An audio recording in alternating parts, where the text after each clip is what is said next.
From inside Printscape Arena in South Point, Pennsylvania, it's high school hockey night live for the final week in January as Peters Township takes on Canon Mac in the battle of the building, if you will, this evening's second and final matchup between these two South Hills rivals. And tonight's game brought to you by Cap Hockey Services.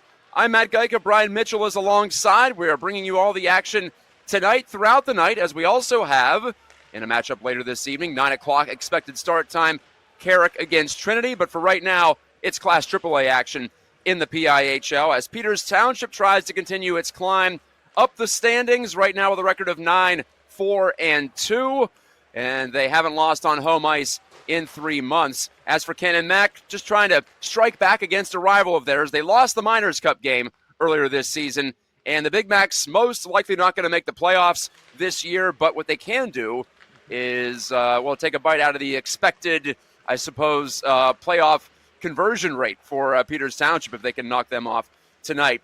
Brian, good to have you along, and we're looking forward to what is always a competitive matchup, always a fiery matchup here tonight. I don't get to see this matchup that often, and it's a really fun one. And you had touched on it. Yes, this is a big game for Peters Township, as that top of the line AAA is really tight this year, and at home ice in that first round is very important. If they want the opportunity to play a first-round game here on Printscape ice, they're going to have to earn it, and Canon Mac, they probably know that the other way.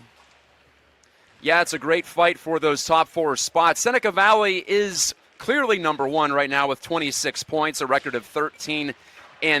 But once you drop down below them, it is extremely tight from 2 on down to really 9 in the standings. North Allegheny's in second place with 22 points. Peters Township could jump into a second-place tie with a win of any kind tonight. And if they fall in overtime, PT that is, they would tie Pine Richland for third. As of right now, Peters Township in fourth place, but Mount Lebo and Bethel Park both just 1 point behind them.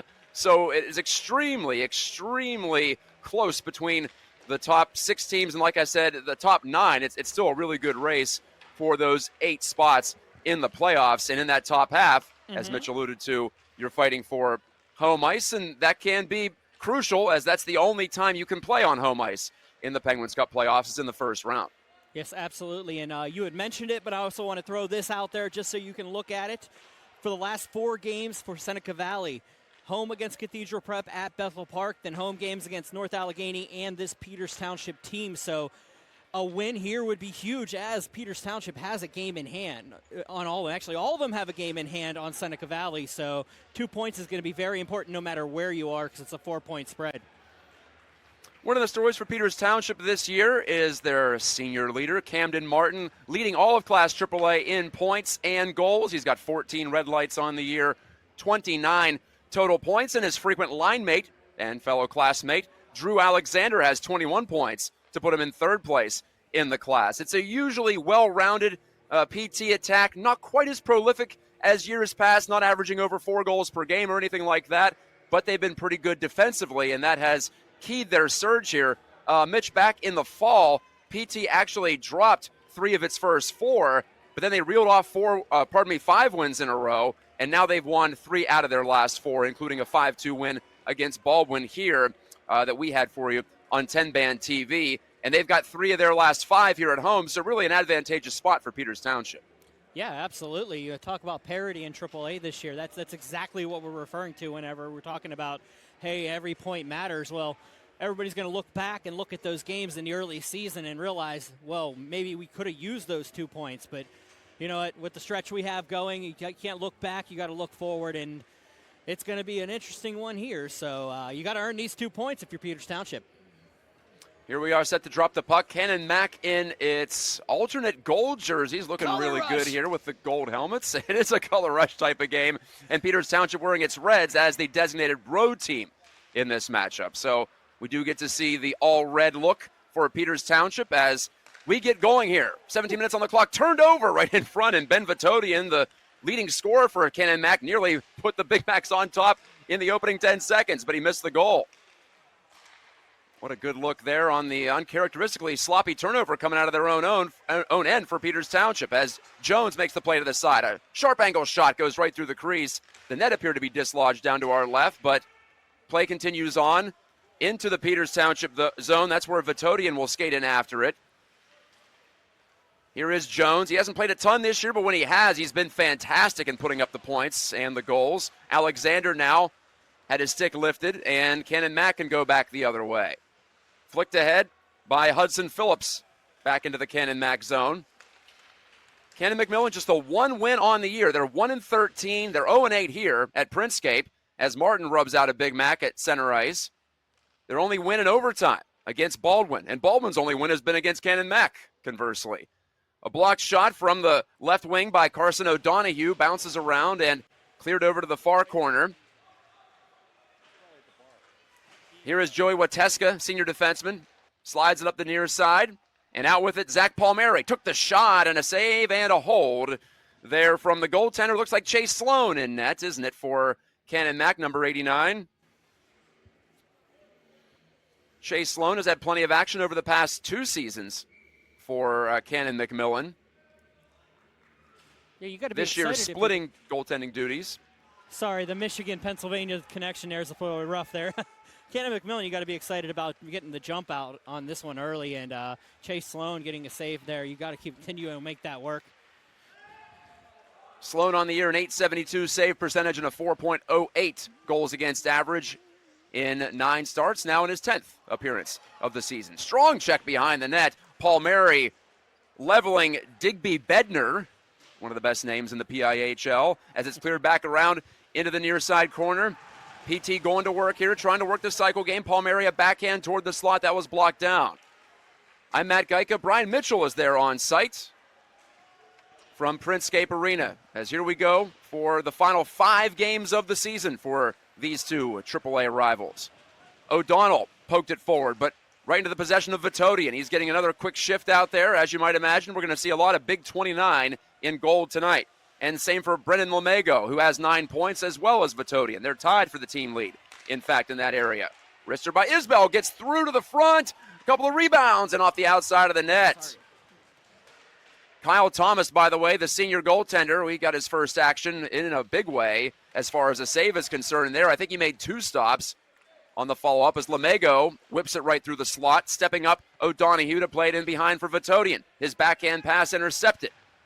Up the near boards and cleared down the length by Peters Township. No icing as it's right on net, and Sloan will pin it down. Yeah, here's what I like to see so far. The Canon Mac getting all this potential and all this additional pressure. I'm sorry, it's a long drive in for me here. A little pressure early, but they only have 4 seniors on the season. So they're going to have an opportunity to see these young guys get a little experience against a playoff team right now. Yeah, it really is a look for so many of these Big Macs. Not a ton of experience on this squad. I'm sure they were hoping for better, but as for right now, just the 2 points in the standings from that overtime win against Baldwin a few weeks back. Tossed up and out and into the neutral zone where the battle is on for the loose puck. Flicked ahead by Brady Holleran. Now he's chasing in after it. Holleran, the freshman forward. A couple of freshmen have gotten regular time, including Blake Ivancich's line mate. Holleran centering a one-time shot, score! Landon Klein. Speaking of freshmen, it's the all-freshman line, and it connects for Peters Township. Just 3.5 minutes in, it's 1-0 Indians. That was just a beautiful play and opportunity there. I'm watching a replay right now on a delay. It looks like it was just brought it in. Klein in front, found the shot, nice top corner chip, and it will give you a 1-0 lead with 13:28 remaining in the first. Klein says, give me fuel, give me fire. He's ready to go, and I have been impressed by this line. That's Klein's second goal of the year. Ivancic has 4, and Holleran now has 5 assists. So it's not one of the top 2 units for Rick Tingle, but it's a really solid third line. And once again, they contribute on the offensive end. You think as freshmen, you're just focusing on not getting scored on, but again, they have found their moments here to chip in. Out with it comes the captain, Camden Martin, setting sail, the leading scorer in Class AAA. Martin trying to go all the way to the goal, and he was stripped at the last second by O'Donohue and company. Alexander pins him to the wall with the referee stuck in between. It was amusing for a second. The ref just trying to go dead, basically, and not influence the play. Tough to do when you're in between a couple of combatants in the corner. O'Donohue Right-handed shooting D-man up the left side wall, coughed it up. And spinning is Maeda, who's back on D this game. Maeda scored a hat trick against Baldwin last week as a forward. Now he's playing defense. It's nice to have that flexibility. Martin throws a hit, not known for his physicality, as Troy Jones gets around the outside, got one shot, put it in front, and Alexander chipped it over the goal. Troy Jones, a dynamic athlete, plays a ton of amateur hockey as well. Hasn't played a full schedule for Peters Township, but like I said, when he has been out there, he's made an impact, and there it is again. Maeda, pinned to the wall. Or pardon, that was actually Lazaro, the defenseman. Now in comes Maeda. Between the circles, let it go, and he missed the target, top left corner. Poon went down. Jeremy Poon behind the goal for PT, but he gets right back up against O'Donohue. You're going to see a lot of the same names out there for Canon Mac. It's a pretty short bench. They lean on their reliable performers. Bednar picks it out of the crowd. Headmans it. In over the line come the big Max Lamego, trying to slam it toward the front. It ends up behind the goal. Vitodian, deking, handing off to Lamego. Good shot on target, and Thomas makes his best save of the early going. Off his chest it goes, and back in the possession of Poon. Backhands it in, but not far. Canon Mac fends that off, and here they come, but it's offside and over the line down to our right. Rocco Musto, just a little too impatient, pulling it into the attacking zone.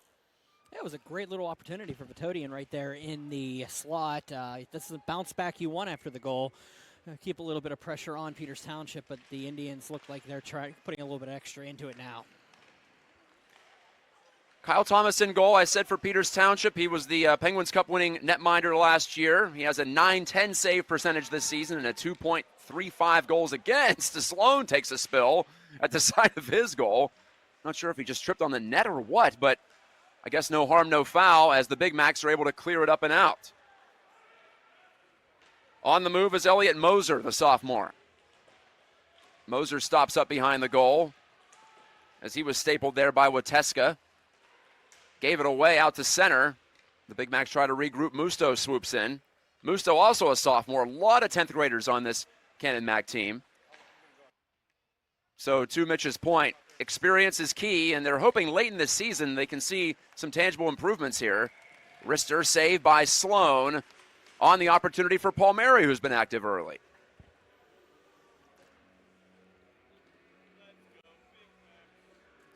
Peters Township has a couple of goaltenders they've gone to reliably this year. Ethan Williams, the junior, actually has better numbers than Thomas and a smaller sample size, albeit. He has a .929 save percentage, and he picked up the win against Baldwin last week. He's only played in 4 games, but he's 4-0. Just have a feeling, though, it's going to be Kyle Thomas down the stretch as he handles this fluttering wrist shot from Vitodian out atop the right circle and holds on with 10:11 to go in the first period. If you're joining us late, where have you been? And Landon Klein has scored for PT, his second goal of the year to put them on top early. Phillips to face it off for Canon Mac. And he does win it back cleanly to Vitodian. It's Phillips, Vitodian, and Lamego, the line. I wouldn't hesitate to call this the top line for Canon McMillan. Gallardini, the senior D-man, couldn't make a play out by the blue line. It's turned over. Peters Township trying to make something happen, but Palmieri got wiped out into the near side boards right in front of the Canon Mac bench, which is the home bench tonight. PT down to our right and working to our left. Palmieri takes a headman pass, under 10 to go in the first period. We're watching TenbandTV's presentation of the PIHL High School Hockey Night Live, another Tuesday at Printscape, as Phillips whistles one wide of the right post. Lamego's there. Long shift for this line. They lose control, and out come the Indians. It's Caputo. The senior wearing number 88 cuts inside, takes a look, lets it go off the blocker hand of Sloan as he punched it away to the near side corner. Up to try to keep it alive, and doing so is Holleran. Ivancic joins the party for Peters Township, but he lost command and flicked right back out to Wateska at center red. He flicks in off the glove of Braden Edgar, but he recovers for Canon McMillan. Tossed up the middle and turned over. Opportunity, and it goes just wide. On the chance again for Klein. Nearly a 2-spot in the first period for him. Again, it's 3 ninth graders up front right now for Peters Township. Corbel on the back pedal. He's a senior. Plenty of experience on the blue line for PT in particular. Maybe that's why they've been one of the more staunch defensive units in Class AAA this year. Here comes Maeda, leading the rush from the backside. Took the shot. That was a dart, and it was off the blocker of Sloan, and it hops over the high glass and out of play. That's the evolution we're talking about. You know, I say every time that high school hockey is cyclical. You get 4 years with a certain batch of players, sometimes a little bit less. And you mentioned it. How often do you actually talk about a Peters Township team that has 3 forwards that are freshmen up front? So, I mean, you got another couple years with these kids, and it's a good sign. Maybe you change your style that you have, the little defensive style, teach that, get that ready to go. Good job by Rick Tingle to figure out what he has and get it to work his way. This program's so deep, that's why you don't see freshmen out there that much. It's just there's usually just a preponderance of even seniors who come in as first-year players with this varsity unit. And this year, these freshmen stood out enough in preseason to earn spots, and they have certainly shown that to be a good decision. We had a little bit of a controversy there, saying it was a late change from Peters Township.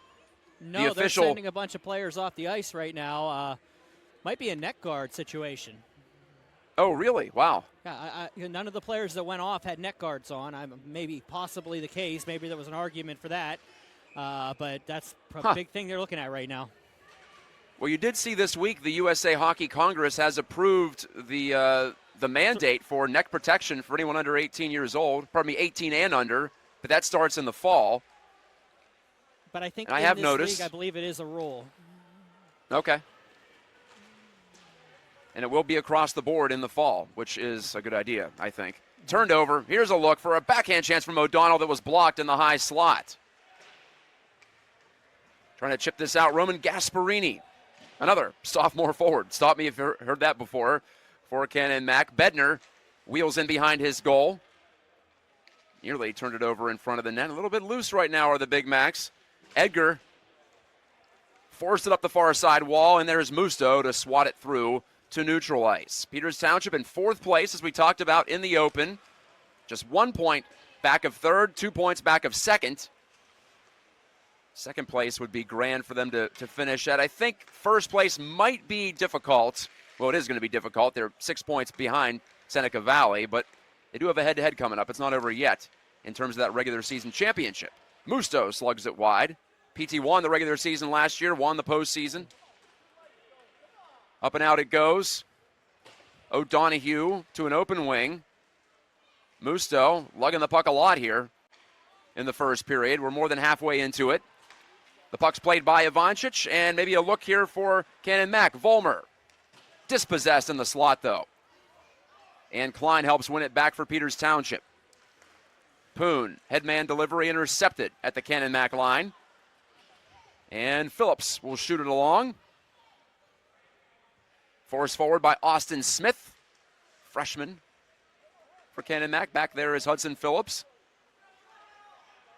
Dealt it over to Wateska, up the near side, and out it goes. 2-on-2 rush for Peters Township. Ivancic pulls up, but the puck drifted away out into the neutral zone and turned over. Lamego's chasing after this.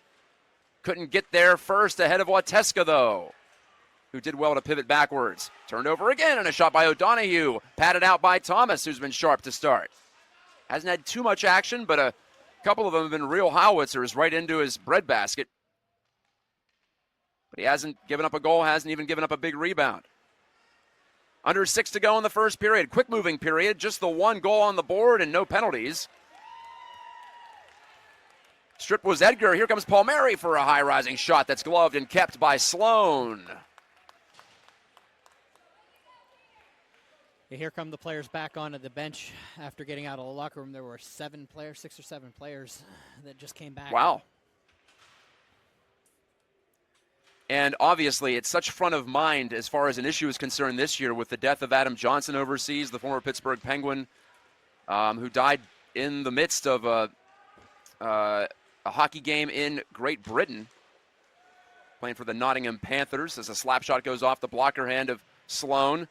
And I've seen a lot more up in Michigan as well. I don't think it's mandatory in the state of Michigan as of right now, but I've seen a lot more guys with neck protection since then, and it's a good thing. Awareness is definitely high as Palmieri chips it toward the slot, away from the reach of Ben Tracy, who had an assist last week on Matthew Scoovert's first varsity goal. You saw it here on TenbandTV. Here comes our first penalty of the night as Wateska took down Lamego in the corner. And Peters Township, it appears, will go shorthanded with 5:08 remaining in the first period. Yeah, they just broke Lamego, and Wateska came in and got a little bit into his midsection, was able to bring him down. They ended up in the boards, but the referee was right in front of them, and it will be a 2-minute minor. So off goes Wateska.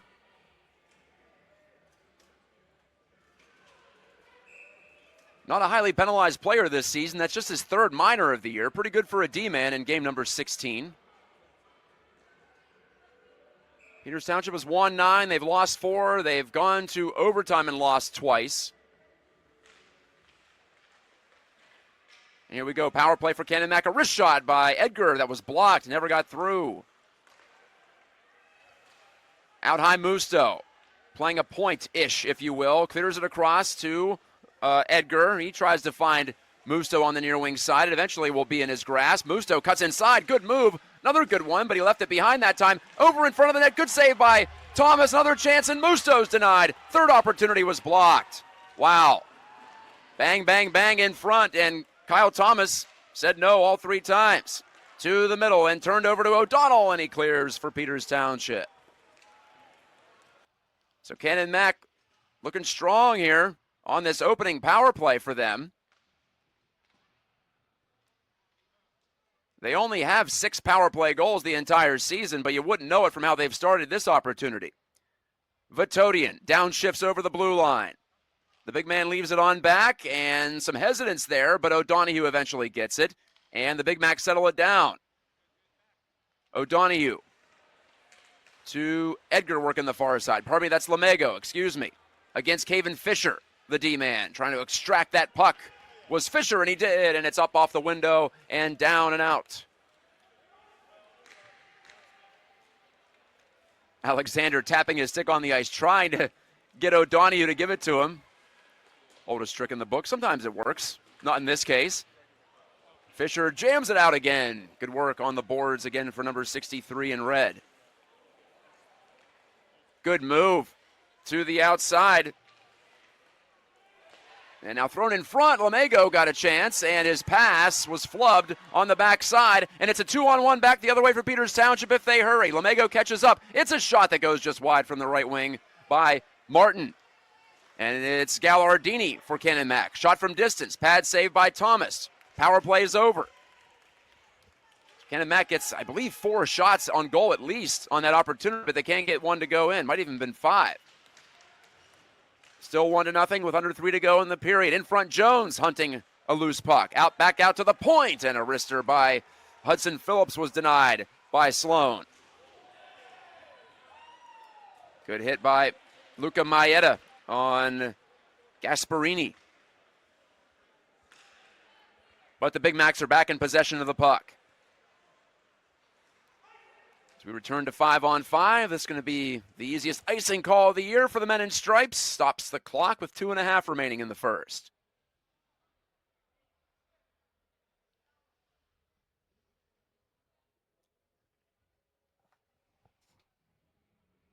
Canon Mac this season, they played some close games. They lost 3-2 to Cathedral Prep, 2-1 to Mount Lebo last week on the road.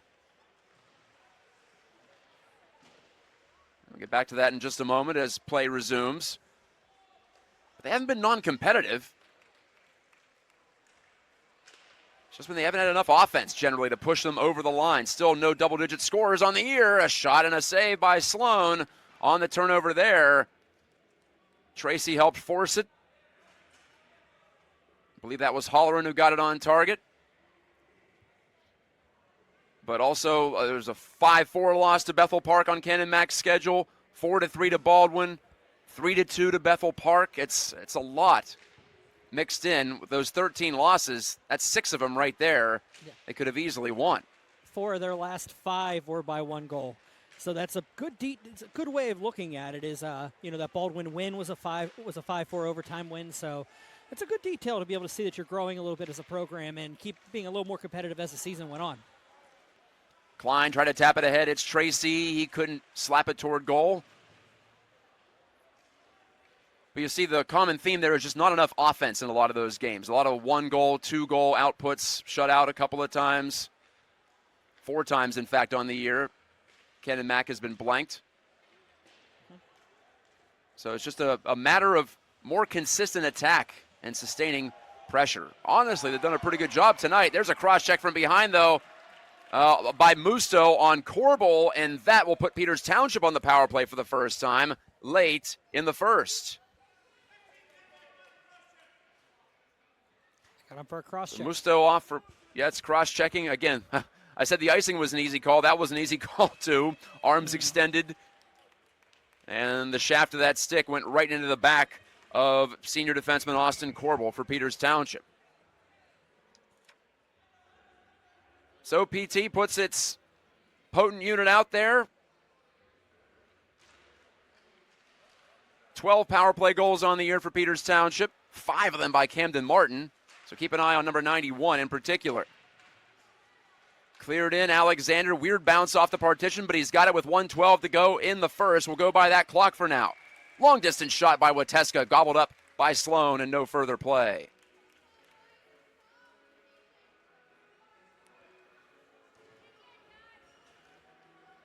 I mentioned Martin has 5 power play goals, also 3 power play assists. Maeda and Wateska, 2 power play goals apiece, each from the blue line, and those two, Wateska and Maeda, are at the points right now. But it's going to be Vitodian winning the puck for Canon Mac, and the high toss down will kill some clock for the Big Macs. Under a minute to go in the first period. Peters Township has scored first on a Landon Klein even strength goal, just 3.5 minutes in. Here they are on their first power play opportunity. Maeda churning those legs, but he lost control of the puck and cleared. 3/4 of a minute. Martin under some pressure in neutral ice. He handed it over. And pushing the pace, Phillips. Phillips in over the line, and a wrist shot goes high, but it wouldn't have counted. It was offside. Yeah, Canon That is McMillan, Braden 70. Phillips. We're gonna get this at some point, there, legend.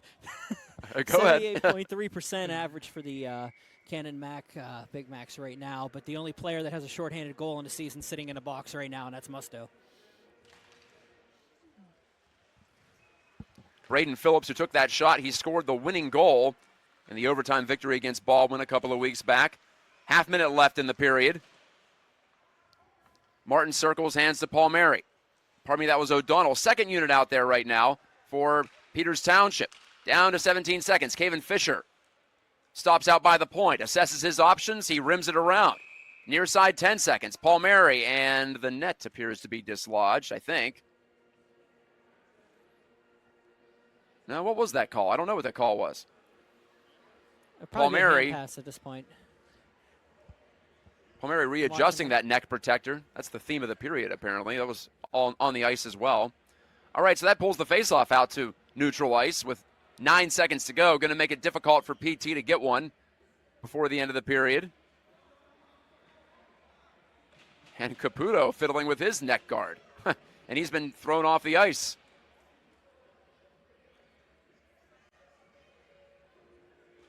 Yeah, I didn't see a hand pass on that. I'm trying to figure out what the call was. I didn't see any signal, honestly. Palmieri to take the draw against Vitodian. Palmieri jams it to this near side on his forehand. Pops loose to Phillips. He clears it across, and it's shot in, but that's probably going to do it for the first period as time runs out here at Printscape Arena. We'll take a short break. Peters Township leads 1-0 on a Klein goal set up by Holleran in the early going, and they'll have 38 seconds remaining on this power play, their first of the night. I'm Matt Gajtka with Brian Mitchell. This is High School Hockey Night Live on TenbandTV. Stay with us.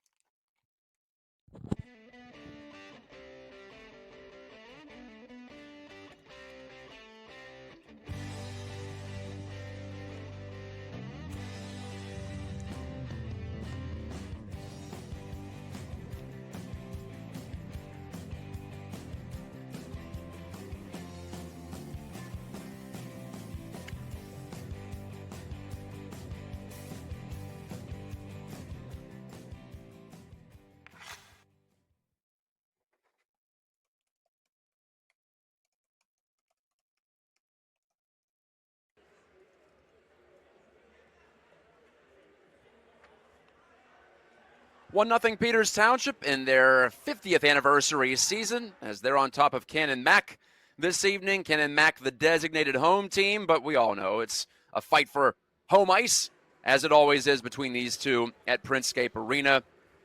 Peters Township has this game, and then they don't play again until next Tuesday. But they have 2 games next week. They've got a couple of 2-game weeks, in fact, in February as we head down the stretch. Actually, excuse me, that's the Canon Mac schedule. Let me rewind the tape. All right, next week it is Tuesday for Peters Township against Upper St. Clair here. We'll have that for you on TenbandTV. And they will have a 2-game week at the end of February, but pretty routine schedule for the next couple of weeks as we work our way down to the end of the regular season. And they try to once again get in position to make a run at another Penguins Cup. And based on what we've seen out of Class AAA this year, there's about 5 or 6 teams you can make a case for that could come out of that bracket at the end of the day. And, of course, you got to get in to get a chance. It looks like PT is going to be in yet again. No surprise. Jones retrieving it for PT. Just the final few seconds to go on this power play. They haven't been able to get it revved up here early in the second. So Jones taking it upon himself. Jersey flapping in the breeze, almost all the way in, and he was tripped up at the last second. A penalty coming up against Canon Mac. PT's going to go right back to the power play. Oh, and Jones is down and injured, unfortunately, trying to get up to his feet. And he throws the puck at Canon Mac, whoever it was that tripped him. That would be Phillips, Braden Phillips, and I think Jones just got an unsportsmanlike the other way for that. Yeah, it was pretty close. It was right in front of the referee, and I think he actually threw the puck towards in the vicinity, maybe not at the referee, but in the vicinity to get a call. He's going to get checked out here. He's having a hard time getting off the ice. He got up to his knees, and I'm not sure if he was intending to throw the puck at the ref or at Phillips it was just out or of what, frustration, but I think. Yeah. Yep, he got the unsportsmanlike. So we've got tripping and unsportsmanlike, and that'll even it up most likely. Yeah, it's just unfortunate. It was frustration throwing it up against the boards. And there was just enough of a look of intent there that it ends up costing Troy Jones, who we hope is okay, as he's being tended to by the medical staff in attendance as he's in the penalty box. So we'll stay 5-on-5 on the coincidental minor penalties exchanged. Watch out in front of the net, Phillips, that was actually Sloan having a hard time with it, or Thomas, rather. And sorry, the action was happening off my screen. I didn't really know what happened. Mitch, you're going to have to fill me in on what was going on down there. It was just a routine. Anyway, here's Maeda. By Phillips. I mean, you got me. Now I got you saying it. Yeah, it's Thomas. Yeah, it was Thomas. Yeah, you got me going. But it was just a routine save on a little bit of a giveaway there in the offensive zone. I heard someone in the crowd gasp as the puck was bounced in on Thomas. Caputo pulls the trigger, and that's deflected out of play. Yeah, it was probably the best opportunity for Canon Mac in the game so far. But Thomas was up the task on the, it wasn't a routine shot. It fluttered a little bit, but it was a good save by Thomas. The challenges sometimes of calling a game remotely. There you go. Yeah. You can get surprised by the quick action. Whenever it's a transition, a long lead pass, a stretch pass, that's when it can catch you. But yeah, glad to have Mitch along with me here tonight. Klein, that was going to be a great scoring chance in front. What's the call here? High stick on the puck. When he made that pass, he just ticked it off the top of his stick while it was up around his head. So that brings the faceoff all the way back into Peters Township Real Estate.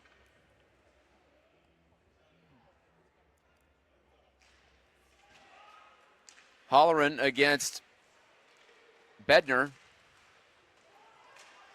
And on the battle for the loose puck, it'll be pursued back into Canon Mac territory. Edgar swatted it away. Deflected out through to center ice.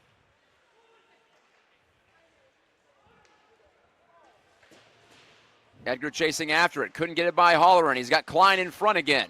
Deja vu. Klein couldn't get the shot off, bouncing around in the slot. Isbell turned around for Canon Mac. Still available. Stepping up Fisher, but he was beaten to the puck there by Vatodian, who escapes through to center and still has it. Vatodian deking around Fisher a couple of times with that long reach, and a penalty coming up. It was a delayed offside, and I don't think they called the pardon me. the follow-up. But, yeah. It could have been at that point, but it was definitely a delayed offside. Vatodian went in, and I believe it was I can't remember who was offside at the time. He came back off, but Vatodian kept going towards the wall. And there's just a little extracurricular afterwards, but no penalty.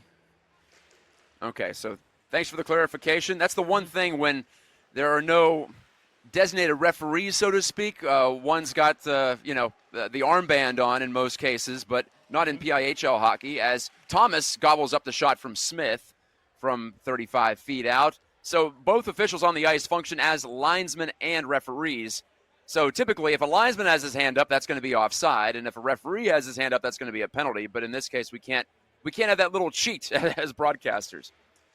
And it's tougher for you. Now you know one of the tricks of the trade. You're watching on the screen. It's kind of tough here. It's great. Yep. It works. With me being here, I could see that type of stuff sometimes. Perfect. Well, this one is another offside, and here we go back out just outside the Peters Township line. Tracy wins the draw for Peters Township. Bouncing toward the goal. Thomas is going to let it go. Phillips clears, yes, it is Hudson Phillips for PT. There's a Hudson Phillips on PT, and there's a Braden Phillips on Canon Mac, so I'll try to keep him straight using the full name when I have the opportunity. Gallardini dished it over. Poon stepped up to intercept. Paul Mary, sharp angle once and twice, and Chase Sloan made the save both times. Back out to the blue line, held in there. Dumped in deep, off the stick of Poon. Reaching for it, Ryan Walker, the senior, getting in there. Getting his nose dirty.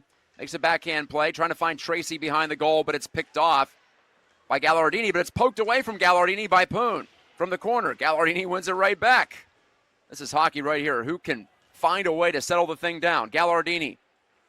A clearing pass, and out it goes with 3.5 minutes gone in the second period. And just the Landon Klein marker still standing up to this point. 150-foot shot in on Thomas. He makes the save. Long lead pass. Here's an opportunity on the stretch. Martin shooting. Glove save by Sloan. And then Martin lost a glove and the stick on his follow-through. Yeah, neither team given too much of an opportunity to the other to get many odd men break. And that, that was a good break there by Peters Township, finding Martin up along the blue line and, Sloan up to task, be able to grab the catcher's mitch.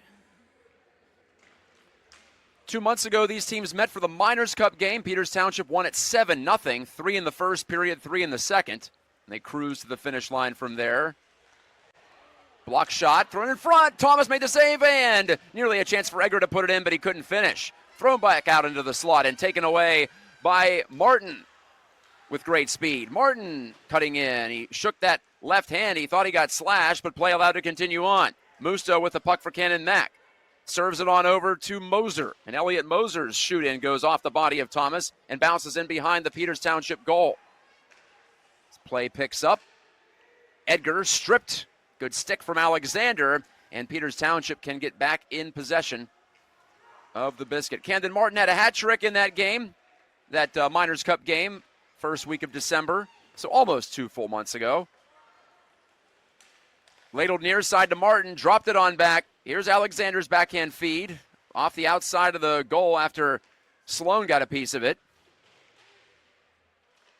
Isbell, big defenseman for Canon Mac, gets crunched by Alexander. A couple of towering bodies there come together.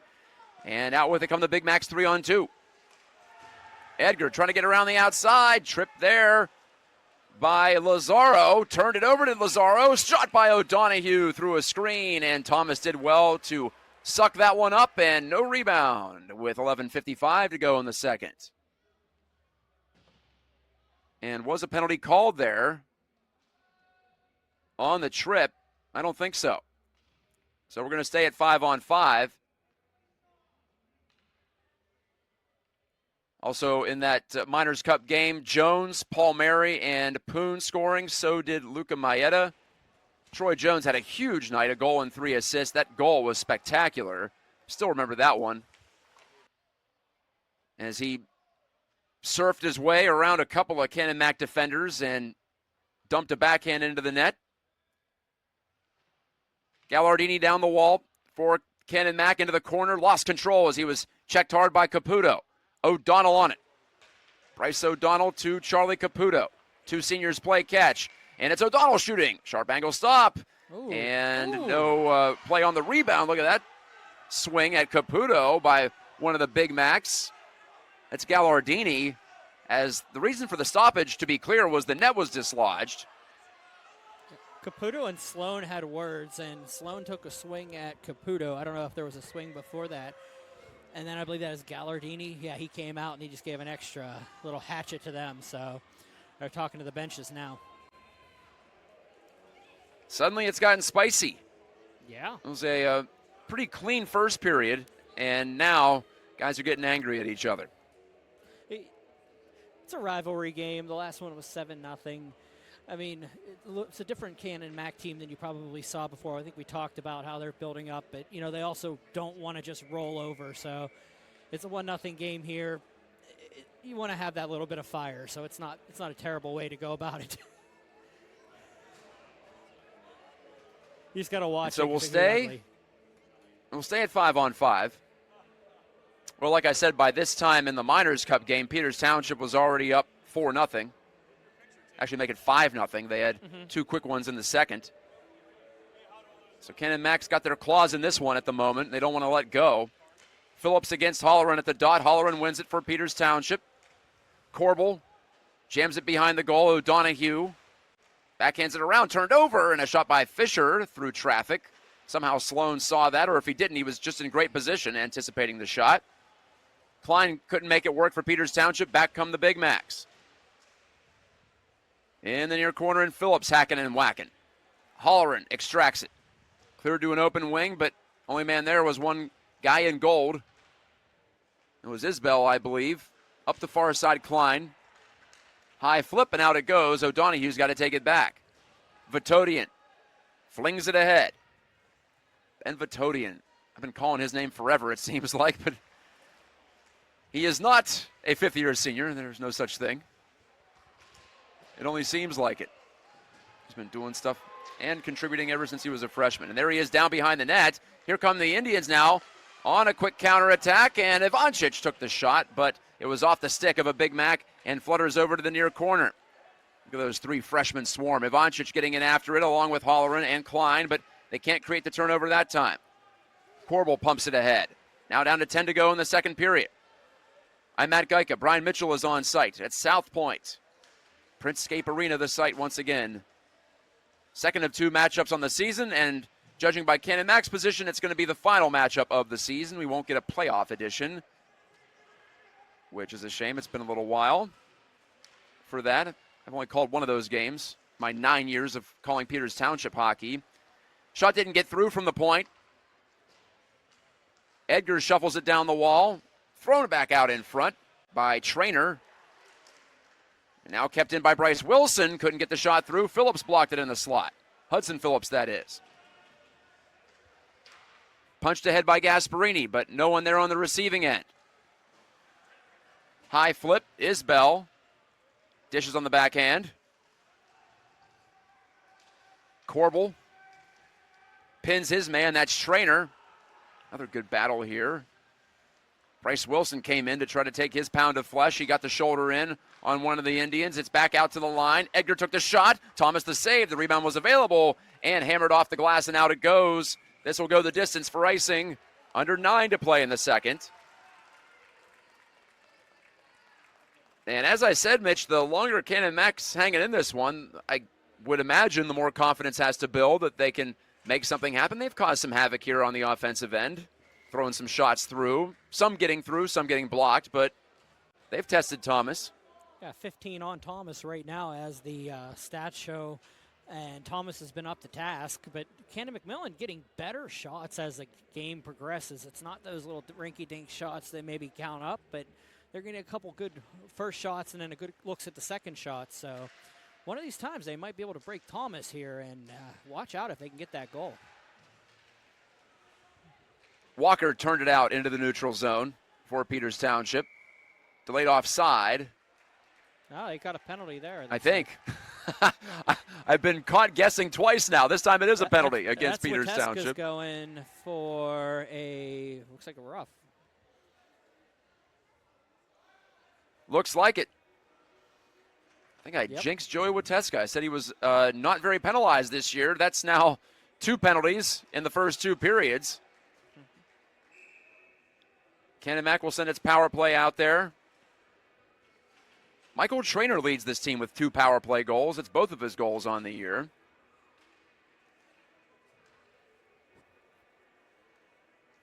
And Canon Mac's power play on the season, 10.4%. Fired into the bleachers. Look out, Mitch. Hope that wasn't anywhere close. We're okay. I'm a little bit further away than that. Would have been the first time this year. Wouldn't be the last time this year. I have never been hit in the stands. It's come close a couple of times. First time, brand new decade computer. Calling high school hockey. First time, brand new computer, 3 inches off at Alpha. Yeah, I know. That's what you're worried about. That's the sum of all fears right there. Oh, yeah. PT's penalty kill, 85%, by the way, on the season. O'Donohue colliding with Martin, who's out there killing. Trying to make it a power kill, if you will, for Peters Township. They've been successful with that over the years. It's in behind Thomas. It's under him, actually. Wow, he did not inspire confidence with how he was moving in the crease, but the puck stuck to his black pads. Peters Township has 3 shorthanded goals this year. 1 by Martin, 1 by Alexander, and, one by Troy Jones. Bryce O'Donnell trying to tie up the stick of Traynor, who I mentioned has 2 PPGs for Canon Mac. The Big Mac's in gold. Peters Township in red. We're past the midway point. Still just a 1-0 game. To the corner, Lamego tried to turn it toward the slot. Instead, it comes right to an Indian. That's Caven Fisher. And he'll hightail it out of the zone, will Caven Fisher. Self-pass. He gets to it in the corner, but O'Donohue swerves him out of the way. Carson O'Donohue, Junior D. Lead pass. This is Lamego, stripped and cleared by the Indians. Sloan stops it at the side of his net. He's been good so far tonight, but O'Donnell's trying to test him. In front of the goal, the puck just squirted out there. It was in some skates, and then it suddenly appeared. Vatodian, though, again downshifting over the line, using that reach, and his backhand pass was blocked by Fisher, who did good work against him one-on-one, and now Fisher wins the puck. Into the second minute of the second Canon Mac power play of the night. Not a lot of activity here, and now turned over again. Caputo rips it away. He'll dump behind. Alexander's waiting.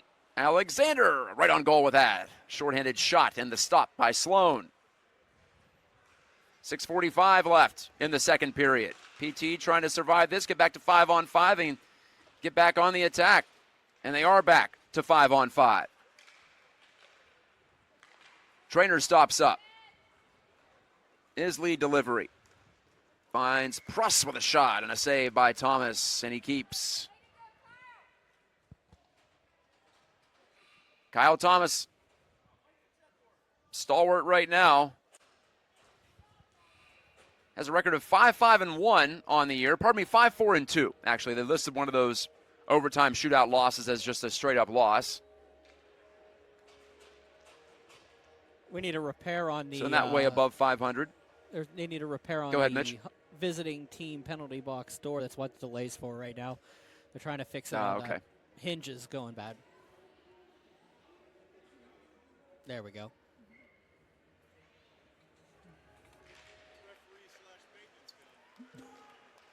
Here's Maeda. Luca Maeda coming off the hat trick last week against Baldwin. Thought about dropping it. Instead, he'll keep it. Swirls around the goal. He's got Martin and Alexander in front. Looked to feed it in close quarters to Martin, but he couldn't quite get the deflection. Palmieri, fine job to keep it alive at the point. Runs into a man, though, and now Moser pops it out through to center. This was Costa sending it ahead. Alexander hacks it along for Peters Township. Maeda with under 6 to play in the second. His pass finds Camden Martin trying to get around Gallardini. And where is it? It bounced in behind the goal. For a moment, it appeared it was going to chip into the top reaches of the net. Did not. Palmieri shooting, and Maeda tried to deflect it. Maybe he did, but it went offline. PT's got some pushback. And again, everyone's finishing their checks. Martin trying to get around Musto. Musto hit him up high. Martin is down on the ice, and a penalty's coming up. Maeda circling. And the net again is dislodged. And that'll trigger the whistle for the penalty. Roughing the call against Canon Mac this time, and I think it's going to be Musto. Martin got smacked in the cage, it appeared. Couldn't tell if it was with a hand or a stick, or maybe a little bit of both. Yeah, a little combination there on Martin, and that's what's going to put Musto away for a second time today. That's the theme, returning visitors in the penalty box. 2 for Musto, 2 for Wateska. And a second power play opportunity for Peters Township. Alexander feeding, Fisher shooting through traffic. Good save by Sloan. Again, positionally sound, Chase Sloan. It's been a battler all year. Alexander trying to pull this away from Gallardini. Won't be able to do so. Fisher couldn't keep it in at the blue line. It was a bouncing puck. Peters Township's power play 24% on the year coming in. Martin couldn't get that pass from Alexander. Instead, it's Fisher. Holding, waiting, feeding to Jones. Jones quickly back to Fisher. And again to Jones in the corner. Troy Jones this way and that. He plays for S-Mark Stars as well as Peters Township does Jones. To the far side, shot by Wateska. Off the blocker hand of Sloan, it appeared. Alexander from behind the goal working hard. Down to a minute to go on this power play. The second of the night for PT. Trying to extend that lead. Double that lead, in fact. Martin kicking it along. And Class AAA's leading scorer has the puck on his stick. Fed it back to Fisher. Tried to change the angle from the half wall. Played it in deep to Jones. Still a top unit out there. Canon Mac really hasn't gotten a decent clear down the ice. Jones shooting, and that's off a body in front. I don't think it got through. Bednar, I believe, got in the way. But Fisher's there to intercept the clear. He took the shot, and that was blocked in front. 30 seconds to go in the power play. Martin was wiped out. Jones centering too high for Alexander to take. To the point, a slapper goes high and wide off a deflection. Trying to jam it in Alexander. He couldn't do it.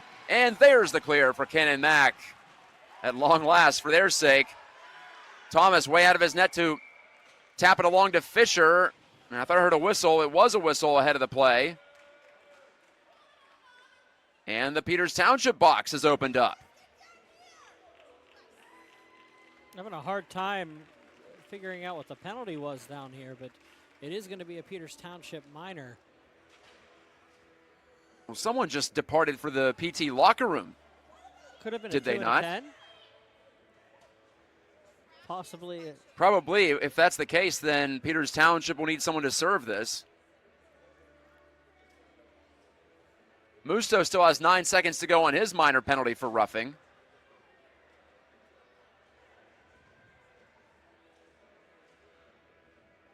They're sorting things out down along the front of the box. They're telling them they need to put a guy in the box. Official scoring hasn't come through yet with that.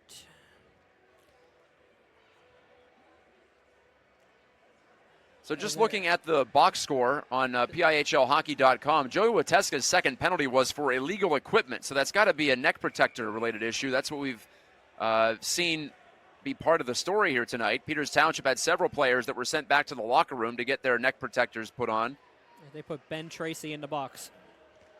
All right, so Tracy will serve it. It's a 4-on-4 for 9 seconds. Then Canon Mac will have a power play to try to tie this thing up. Look out, though. Jailbreak for Peters Township. They almost had a 2-on-0 going down the ice. But instead, Canon Mac broke it up, and here's Braden Phillips with 3:20 remaining in the second period. An abnormally low-scoring affair for Peters Township. Canon Mac, though, has played a lot of tight, low-scoring games this season. This is more where they're at home. Major on the board to Martin. It's a major to Camden Martin. Ending. Wow. Butt ending is what they're calling the penalty. How about that? So it's going to be a long power play for Canon Mac. It's third of the night, pushed in front of the goal, and now swatted back out to the point. 4.5 to go in the second period. Braden Phillips out by the line. Dish pass over for Edgar's shot. That was blocked on the way. Retrieve. Lamego is going to try to chase this one down. So this power play is going to bleed over into the third period regardless of what happens. I guess barring another minor. Five in a game. Canon Mac. 5 in a game, not 5 in a 10. Okay, so Camden Martin is done for the rest of the night. Butt ending. That's a brutal one for sure. Lamego with a long distance shot. Patted out by Thomas. It's now Kyle Thomas and the penalty kill. Spotlight's on them for PT. Played back out toward the point and off a stick, and down it goes. All the way down, in fact. Blasted off the side wood by Phillips. Lamego reaches out, deflects it over to Ben Vitodian. Vitodian in for a chance! Off the arm of Thomas, his best save of the night. And Holleran clears for Peters Township. Major penalty taken by Camden Martin. Long power play. And Vitodian nearly scored. And, of course, if he scores, the power play continues on the major. But if you're watching this, you probably already knew that. Lamego trying to turn the corner. And no. Oh, my. Well, there's that penalty going back the other way I was talking about. It's going to even it up at 4-on-4. Too many men on the ice against Canon Mac. It's those yellow jerseys. Mercy. Gallardini will sit. Guess it makes it too easy on the officials to see it. It's that optic yellow. 3:07 remaining on the first penalty. So they'll still have a minute 7 after this as long as everything stands. But it'll be 4-on-4 for the two. Self-inflicted wound for Canon Mac, and it's just, it takes a major chunk out of this power play.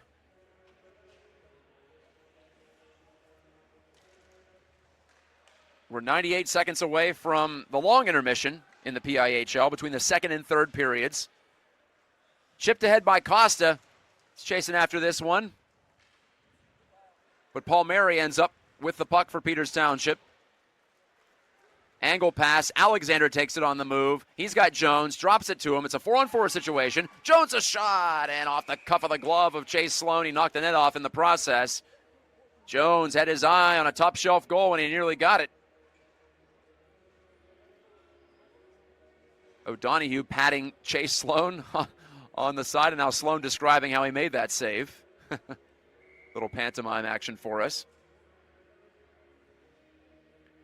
Alexander Jones, Wateska, and Paul Mary the foursome out for Peters Township during this 4-on-4 situation. So it'll end up being 2 separate power play opportunities in the books for Canon Mac out of all this. Number 3 is over. They'll have 4 coming up early in the third. Again, barring any further penalties. I feel like I have to say it at this point, as the box has been opened quite a bit in the second. Circling the goal is Paul Mary. Under a minute to play in the second. A lot of open ice in the 4-on-4. Jones. Extended give and go back to Paul Mary, but the pass was bouncing, and Paul Mary couldn't handle it. He feeds. Alexander turns this way and that to shake a check. Paul Mary with 40 seconds. Shot it. Partially blocked. Came right to O'Donohue at the side of the net, and he yanks it out to center ice. But lost control in front of the PT bench. Paul Mary the high flip. He's going to head off.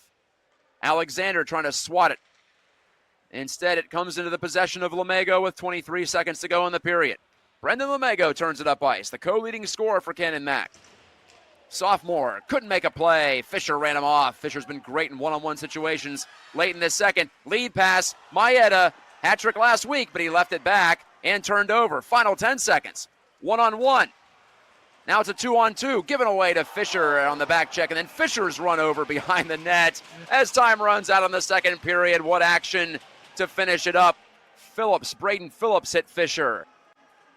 And that is how we've reached the end of 2 periods at Printscape Arena. Just the 1 goal, but man, it's been up and down. We've seen, plenty of penalties. And like we said, Canon Mac will shortly have another power play once the too many men minor runs out early in the third. Until then, we've got the Zambonis due on the ice. Still, Landon Klein's goal is the only one in this game. Peters Township trying to convert it into a win, but they've got a long road to go in the third period. Back after this on High School Hockey Night Live on TenbandTV.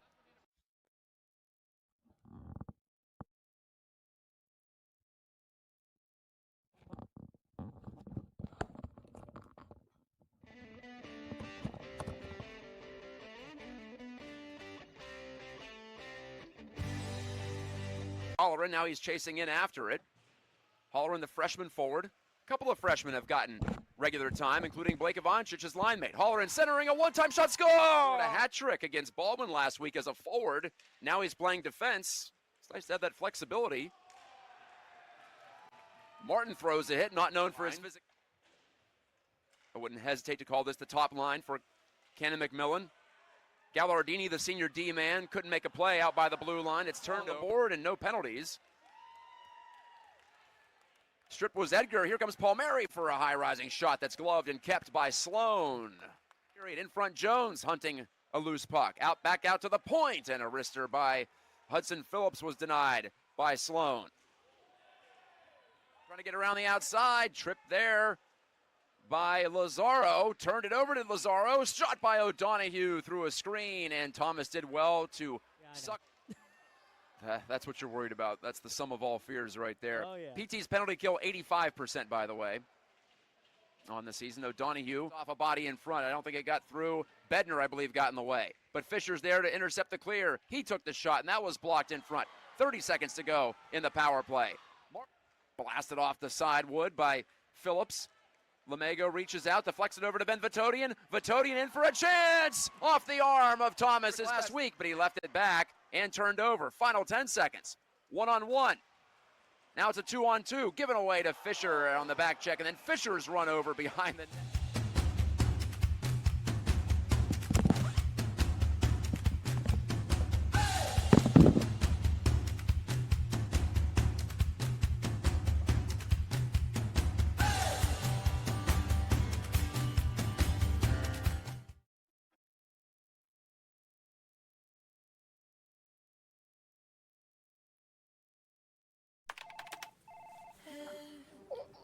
Shoulders, knees, and toes. Head, shoulders, knees, and toes, knees and toes. Head, shoulders, knees, and toes, knees and toes. And eyes and cheeks and mouth and nose. Head, shoulders, knees, and toes, knees and toes. Affordable self-care from professional massage therapists and estheticians. It's what we do. Massage Envy, where better begins. For over 20 years, groups, families, and individuals have been saving money with the Avia Dental Plan. For as little as $9.25 a month, members can save up to 50% or more on dental care. Plus, everyone qualifies, and there is no waiting or limits on visits to the dentist. Start saving today with the Avia Dental Plan. Go to getlowcostdental.com or call 1-888-431-2273. Smile. You're with people who care. 2 jumbo iced caramel drizzle peppermint mochaccino. Extra caramel. That's us. I'd love to join you guys at the beach house for a few days, but between my job and the kids, it's just not that easy. Not to mention, how am I squeezing into a bikini after this winter? Keeping off extra pounds while balancing a family and a career can be tough. And 500-calorie coffees won't get you there either. Weight Loss Direct provides a 24/7 support and one-on-one coaching to keep you on track and guarantee you success and health. Start your journey at weightlossdirect.com. Are you ready to take your game to the next level? Hey, I'm Tyler Kennedy, 2009 Pittsburgh Penguins Stanley Cup champion here, and trust me, I know what it's like to play to the max. That's why I recommend the patented Heads Up Sports Training System, improving reaction time and your spatial awareness with this dynamic training system all at your fingertips. Train smarter with endless applications for any position. It's that simple. HeadsUpSTS.com. Play with your head up. Discover the heart of Pittsburgh at Mount Washington Shop and Save. At Mount Washington Shop and Save, we're more than just a grocery store. We're your neighborhood destination. From the freshest local produce to gourmet delights, we've got it all under one roof. Experience convenience, quality, and savings, all in the heart of Mount Washington. Mount Washington Shop and Save, where Pittsburgh shops with a view. Shop smart, shop local, shop Mount Washington Shop and Save. Play It Again Sports in Greensburg is your locally owned and operated sporting goods store. We set ourselves apart by offering a wide variety of both new and used equipment at competitive prices. Located in the Greengate East Plaza, below Walmart, Play It Again Sports' knowledgeable staff will help you and your family prepare for every athletic season. Whether you're looking to buy, sell, or trade, we are here as your one-stop shop. At Play It Again Sports in Greensburg, everybody plays.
suits you. The worst part is I know I'll still be there for you.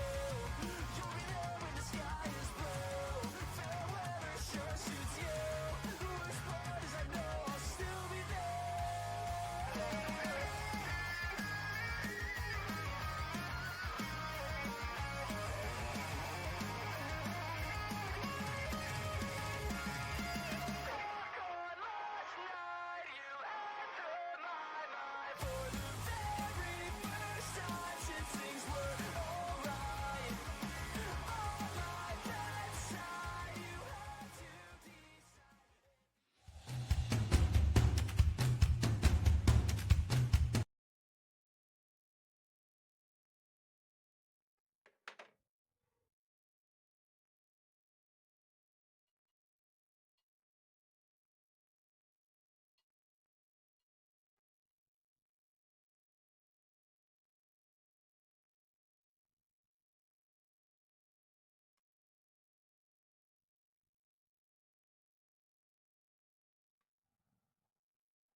All right, Brian Mitchell back here at Printscape Arena.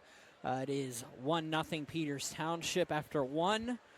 We're going to go in the out-of-town scoreboard. I'm not used to doing this on a Tuesday, so there's not as many games as I have to fit in. So we'll actually look at the ones we have. And it's kind of big for AAA, as it's Pine Richland and Cathedral Prep are the only one playing right now. They're at Erie Bank Sports Park, way up 79 in Erie. It's actually, I think, the Lecom Sports Park now. It is 3-1 Pine Richland reading the Cathedral Prep Ramblers. Jeremy Casper getting a goal in the first period at 2:31, followed up by Hyatt Hetz for Cathedral Prep to tie things up at 4:36. Before you know it, Josh Lanyard in the second and Colin Campbell getting goals for the Rams at 39 seconds and 5:21 respectively. If you thought there were a lot of penalties in this game, go ahead and check out that game, as it looks like they've combined for 12 minors so far through 2 periods. Of the contact variety, just a couple roughs, and there's a head contact in there and a 10-minute misconduct. But you move along, you look at that, and 3 goals, of course. But on the opposite side, Nathan Dembowski starting a goal for Pine Richland, 12 saves on 13 shots for the 2 periods there at the Ice Cup up there. And Tanner Ball, 14 saves on 17 shots. The game's coming up the rest of the day. Avonworth and Wheeling Catholic at West Banco Arena. They'll face off in approximately a half an hour in Wheeling. Quaker Valley and McDowell will follow Pine Richland and Cathedral Prep in a big game in Single A. And following up on this one, I'll be on the call for, on TenbandTV, Carrick and Trinity here at Printscape. That face-off is projected at 9 p.m. But for now, here at the Printscape Arena, it is 1-0 Pine Richland leading the Canon McMillan Big Macs. 1-0 here at Printscape Arena. Thank you so much, Brian Mitchell of Pittsburgh Hockey Digest fame, and also chipping in with our coverage on TenbandTV. Looking forward to that Trinity matchup against Carrick. That's our second Trinity game we've been able to broadcast this season. I had the call for their loss to Morgantown earlier in the year, so we'll see what the Hillers have in store for us tonight. As of our game here, the first game, I should say, of this high school hockey night doubleheader presented by Cap Hockey Services. The only goal scored 3.5 minutes in by Landon Klein, the freshman, set up by his 9th grade classmate, Brady Holleran. So those two connect, and that's been it as far as the scoring. That has not been it as far as the penalties. Mitch alluded to it there as he was talking about the propensity or the preponderance, pardon me, I get my legal terms right, of minor penalties in the game up in Erie. Well, this one was a quiet start. No penalties until 12 minutes in. Just 1 apiece in the first, but then 7 penalties. 6 of them really, because Camden Martin got a butt-ending major and a game misconduct. Those are technically 2 separate penalties, but from 1 incident. So really 6 penalties, 3 each way in that second period. And the too many men on the ice penalty evened it up at 4-on-4 late in that frame. Surely that penalty is going to run out. It'll run out 22 seconds into this period. So at the 16:38 mark, Canon Mac's going to go back to the power play. Its 4th opportunity, kind of bookend power plays on this major with Matt, the 4-on-4 separating the two. That you saw a split major penalty. Like, you come back out here, you're going to about a minute and minute 7 remaining on this one, and you could score as many times as you want in that, a minute 7. When's the last time you saw that happen? It hasn't happened this year, at least. I've called quite a few games up here in Michigan, too, and, of course, several on 10-band, scanning the memory banks. But you know what? Sometimes on those 5-minute penalties, the team on the power play can tend to lose focus, have its level drop, because it's a long time to be on a power play. You do see penalties taken but by the team with the advantage, but usually that's toward the end of that power play, not so early in it to even it up. So a bit of a different circumstance here, pretty rare, but here we go. And it is still 4-on-4, though, still even strength. And here's Jones soaring through the neutral zone. He's got a chance. Troy Jones centering it, looking for Caven Fisher, the defenseman, and he bumped into Sloan rather forcibly. The net went flying. Sloan, though, gets up quickly and takes the helmet off to check for any damage. Yeah, just a little bit of collateral damage as that play came in. He got hit high in the head area.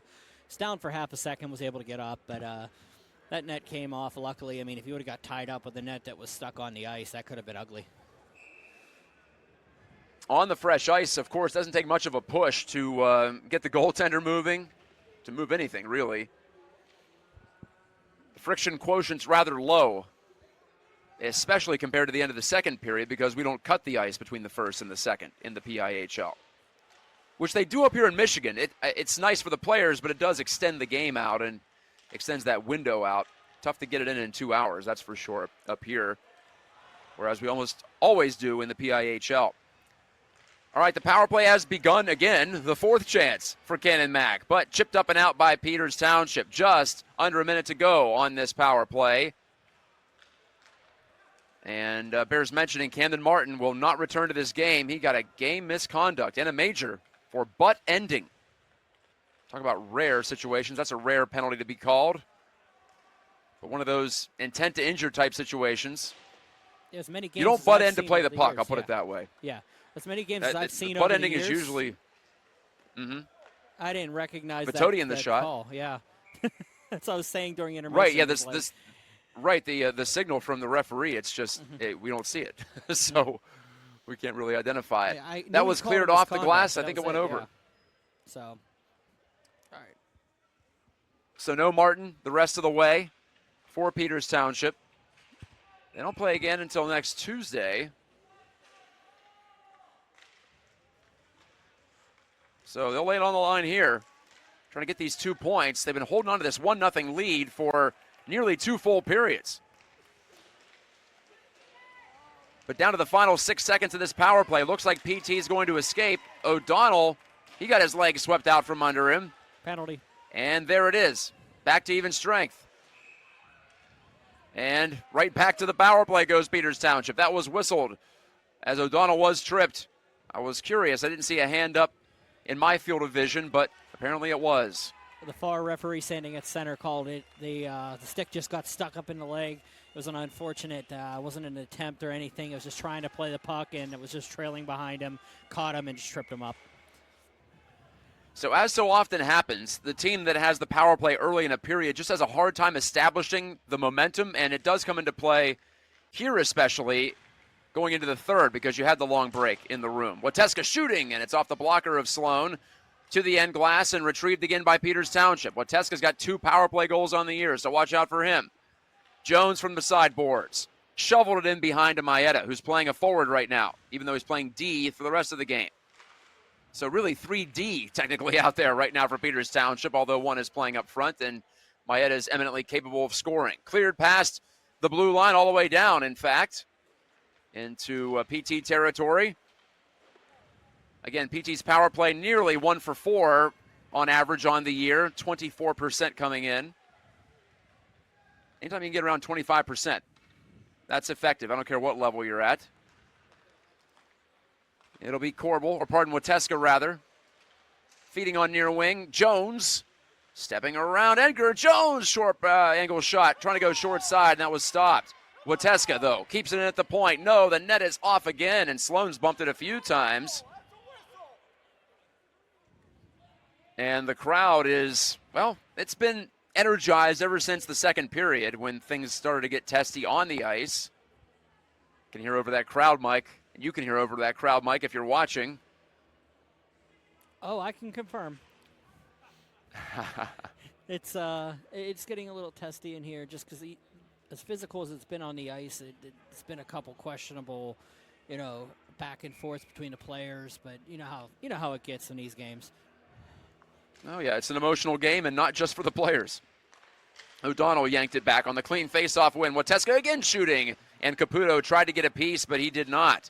Pad save by Chase Sloan. Klein shooting, and that might have been off the crossbar. I couldn't tell. It was deflected by Caputo. It bounced straight down to the ice and over to the far corner. O'Donnell shifting it over to Fisher. Back to Fisher, and there's a penalty coming up. Charlie Caputo is arguing his case. He's taken a couple back into Sloan, a couple opportunities on him. I don't know if they're calling a penalty or what are they? They're taking it outside the zone. Are they just saying crease violation? Yeah. Yeah, that could be it. Outside the zone. All right, so it's not a penalty. Not a penalty, but it is an infraction, and it cost Peters Township time in the offensive zone on this power play chance. Their fourth of the night. No PPGs in this one. Just an even strength for Klein very early. Fisher settles into the corner. Drew a couple players to him, passed it to an open side to Klein, to the middle. Charging down the slot was Donald, but he couldn't make the move to the backhand. Landon Klein. Boteska shot, blocked off the skate of a Big Mac and flipped down the ice, but grabbed out of the air by Boteska. Otherwise, it could have been a partial break. That was Vitodian trying to get behind the defense. Canon Mac playing a passive forecheck right now, trying to force PT to one side or the other. The rush does go up the right-hand side. Cave and Fisher. Smoked again. We've seen some great hits in this game. Caputo tried to chip it on goal, and he did, and he was stopped by Sloan. And then Sloan goes down. I don't know what happened there, why Sloan fell so violently. That was odd, but the play is stopped. Was Sloan tripped? I couldn't tell. Caputo didn't even know where his shot ended up. It was inches from the goal line between the legs of Sloan, who stayed standing on that chance. Yeah, the puck was sitting in the crease underneath Sloan, and Caputo, I think, went to play for it after the whistle had actually sounded and got into Sloan. I think that's when Sloan went down, so that'll give you the whistle there. Might have pushed Sloan's pad, and then he fell quickly. Turned over, in behind, glove save by Sloan. On the look at the side of the net for Jeremy Poon. But the power play is over. We're back to 5-on-5. Both teams 0 for 4. Long lead pass. Oh, my. That nearly connected, but Lazaro knocked it out of the air with his stick. How about that? That was a great A play by Lazaro. Shot off the post. Palmieri. Zach Palmieri that close to making it 2-0. And by the way, it was Bryce Wilson who was trying to get behind the defense for Canon Mac that time. So the Big Mac sending players ahead, trying to stretch things out, hoping for a bounce, hoping for a lead pass. Trainer was stripped from behind by Holleran, gunned into the zone. Going after it, Poon. Or pardon, that was Tracy at center ice who got the steal. I want to get that right. Was a good play. Fisher wristed ahead. Down to 12 to go. Turned over. In front. Poon denied. Point blank chance. And Jay Sloan takes it right in the interlocking CM on his jersey crest.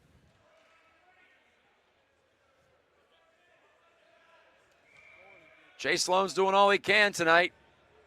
And then some. So far, he's stopped 26 of 27. Musto booted out of the face-off circle, much to his chagrin. Instead, it's Costa. He lost the draw to Holleran. Driven deep by Austin Corbel, number 76 in red. Corbel takes the shot. Too many bodies in front. I think it hit his own man, Ivancic. High off the glass by Fisher. Down it goes. That will be icing. Just barely got over the goal line. Let's look ahead for Peters Township, seeing what's on the schedule next week. Upper St. Clair in a matchup of two playoff likely teams to make the playoffs, I should say. Then at Bethel Park on the 15th. That's a Thursday game. Often Thursday games at the Spencer Family YMCA. And then finishing up with a Tuesday matchup against Cathedral Prep, fighting for their playoff lives. And at Seneca Valley to finish the season. I think you mentioned that earlier, Mitch. On Monday, the 26th of February. And the following week will be the Penguins Cup playoffs, so we're about 4 weeks away. The most wonderful time of the year. Fisher lifts it down. Here comes Klein! And that shot went high and wide, off the corner boards and right back out. Landon Klein, he's been sniffing for a second goal all night, basically, it feels like. He got a stick on that pass across, so it will be no icing. Here's Klein on the near side, trying to help that puck out of the zone. Instead, Fisher again, getting a ton of ice time in this third period. Fisher takes a hard bump, but he clears it around and out. Elliot Moser checked him, and that leads to the icing call, as Fisher just wanted to get rid of it quickly. I'm Matt Gajtka. Brian Mitchell is alongside from Printscape Arena. He'll have the call solo for Trinity and Carrick coming up. If you've tuned in for that one, we're about a half an hour out. Wateska takes the face-off. This one's been in doubt all night. Unlike the first meeting between these two teams, the Miners' Cup was up for grabs. Camden Martin scored a hat trick. PT skated away with a 7-0 win. Tonight, Martin is in the locker room as a centering pass. Clicks off a stick right to Holleran. He gave it away to Vitodian. And Big Ben Vitodian sauced it into the corner for Brendan Lemego.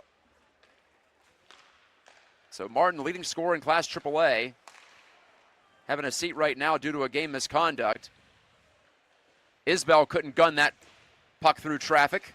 Isbell's going to get it again, though. No, he won't. He couldn't yank it off the wall cleanly. And all the way back into Canon Mac territory. Edgar lead pass.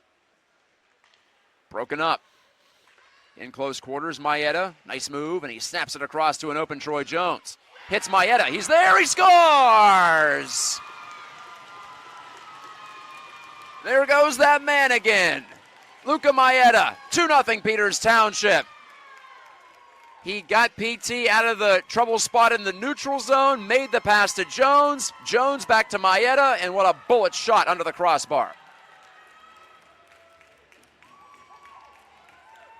Yeah, just a beautiful shot to get it over Sloan. You had to wonder if they were going to get that second goal here, the way that this has been going back and forth. Sloan's been playing very well today. Unfortunately, that was just one that was a very low chance of getting for Sloan. So 2-0 here. A hot shot over the glove from Maeda.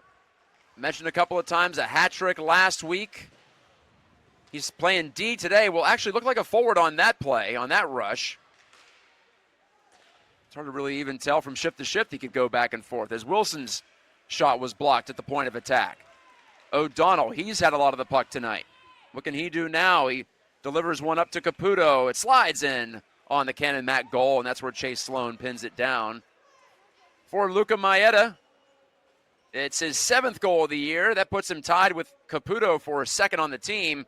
They're both 7 behind Camden Martin, who's got 14, if you could do the math in your head there. So it has been the Martin and Alexander show primarily on offense this year, but Maeda now with 13 points. And like I said, playing a lot of time on defense.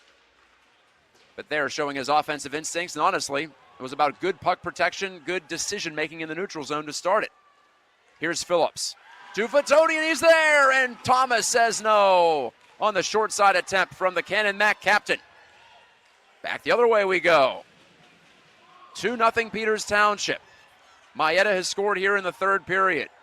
And Jones was just as thrilled as Maeda was. Loved seeing how excited he was for his teammate to put that puck in the net. And it was Jones who had the primary helper.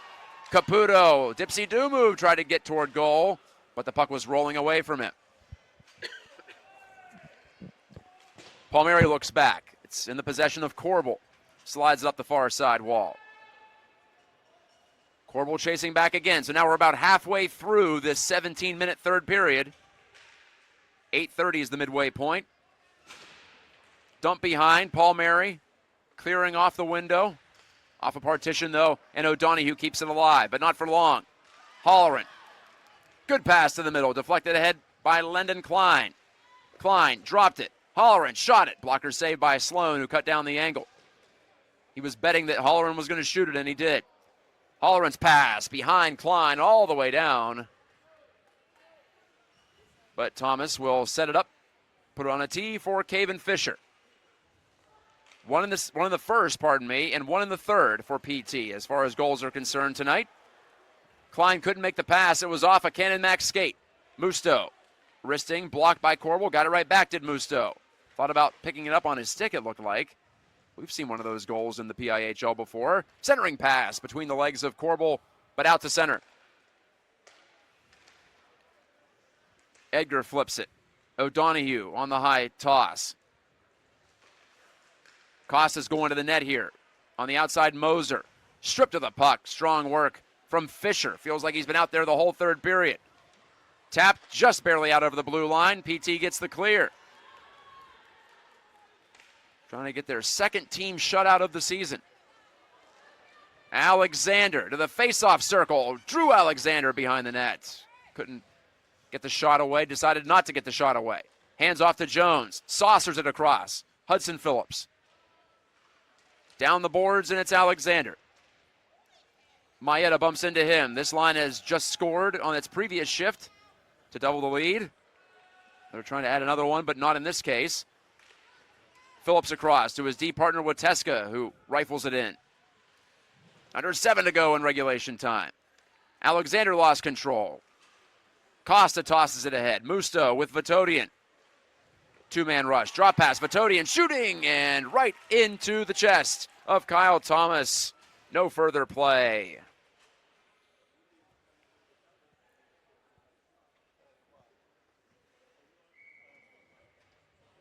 .29 shots now for Peters Township, 21 for Canon Mac, but only 2 here in the third, crucially. And that includes the early power play time when they really couldn't get on track.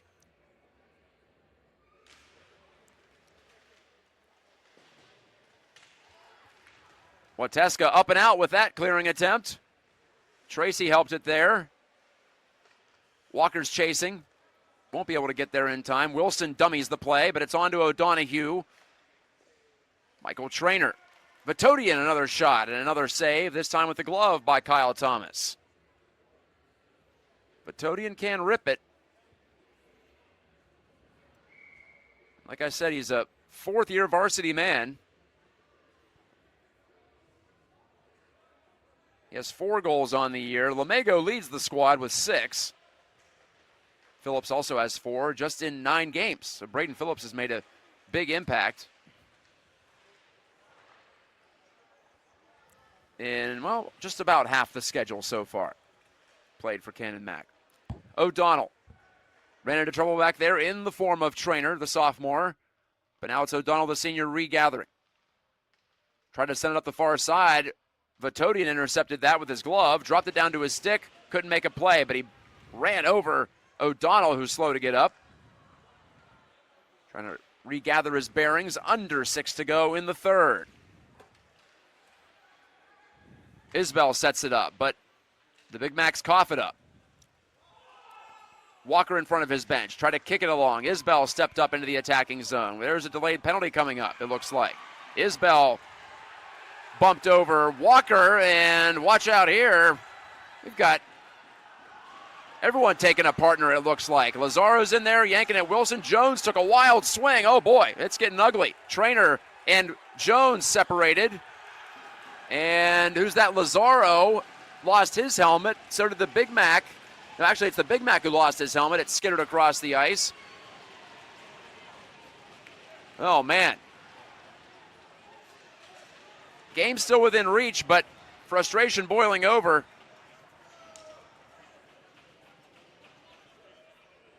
And Wilson exchanges a hug with Lazaro. You don't see that every day either. We've seen some things in this game, haven't we, Mitch? Yeah, absolutely. I mean, I think that in this case, they just needed to get this done and get the, maybe something was going to happen. You don't want to see it happen. You don't want to condone it.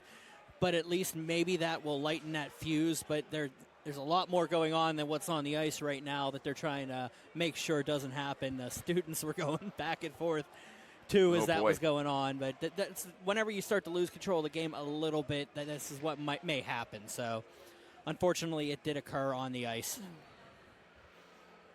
Like I said, not trying Ryan to Walker was trying to pump up. Yeah. Walker was trying to pump up the student section there. I could see that. We had the close-up look at what was going on, so couldn't quite tell everyone who was involved, but there's going to be obviously multiple penalties from that. Yeah, that one's not going to, go over very well, especially, it's one of only 2 games actually broadcast this evening, so people can actually see what occurred. Right. There were some swings in there. Yep. On both sides. And the initial penalty I'm unclear on. I don't know what that was going to be, but it was coming up. And we actually went a long stretch without a penalty. We had the Rocco Musso tripping call, 1:37 into this period, and then nothing until this point. So about 11 minutes of action with no penalties. Just the goal on the board for PT. And the chat continues amongst or between the 2 referees. And the other thing you got to look at here, you got that Cinderella clock floating out there, so you don't know what's going to end up happening.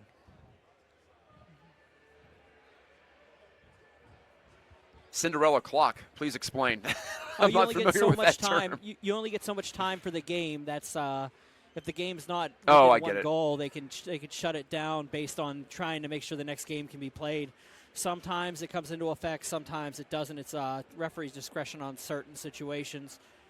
But it does come into effect. I've seen games be called because of I call it the Cinderella clock. It's just game over at certain points because they don't have enough time and to be able to get the next game off at the right time. I like the term. That's creative. I figured you were talking about something like that, turning into a pumpkin or whatnot at midnight. These double headers, so that they don't get too far. Like the rinks aren't having games start at 9:30, 10 o'clock when they're supposed to be a 9 o'clock start. Yeah, it's usually how that operates on this. It's just to keep it under control. I talk about it all the time. I don't know how well known it's known, but it is a thing. I like it. Anyway, there's referee opening his little black book there, trying to describe to the scorer, the guy running the scoreboard, and also writing down and entering the box online on PIHLhockey.com, by the way. There's a lot there. Well, while I'm here, I'm going to let you know I'm going to step down for a couple minutes. I got to get ready for the next game. I'm going to go do my coach's prep. Okay. It was good talking with you, buddy. I know we're live on air, but it was great working with you again. You do a wonderful job. Hopefully we'll be able to meet up again and do something like this in the future, all right? Absolutely. That is Brian Mitchell, so he's going to step out, and he'll be your play-by-play and color man combined for Trinity I do against Carrick in just a little bit. It's actually the first Hey, time I'm used to it. Yeah, I don't have to do production or run It's the camera, been a so pleasure. I'm good with it. All right. Take care. Yes, exactly. That's the one thing that I draw the line at myself. Running the camera is a little too difficult when it comes down to it, but it was really fun to have someone on the air with me, a partner, and especially since Mitch is in the building, so he can relay a lot of those things that might escape me since I'm looking at this through my laptop. Basically, that's how I'm broadcasting these games over the past 3 seasons. So thanks to Todd Kazarowski and his crew for making it so easy for me, honestly. I still can't believe I'm able to continue to do this even though I no longer live in the western Pennsylvania area. Sadly, maybe someday I'll be back. But as for right now, I can still keep a foot in the local hockey scene. It appears we're getting close to getting back to actual hockey. Speaking of the sport we're supposed to be playing right now, it's now up to the referees to explain to Rick Tingle, the Peters Township coach, what they're issuing here in terms of penalties. And, of course, impossible to catch everything from that sort of a tangle up, if you want to call it that.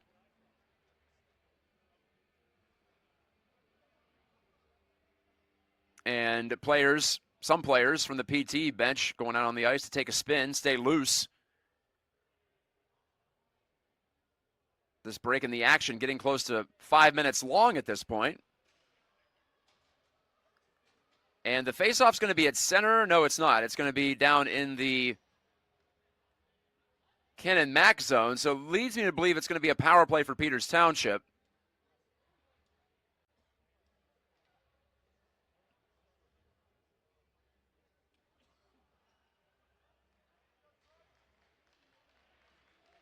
Austin Smith, the freshman, is serving a penalty. I don't think he's the one who got that penalty, though. I'm not even sure he was on the ice.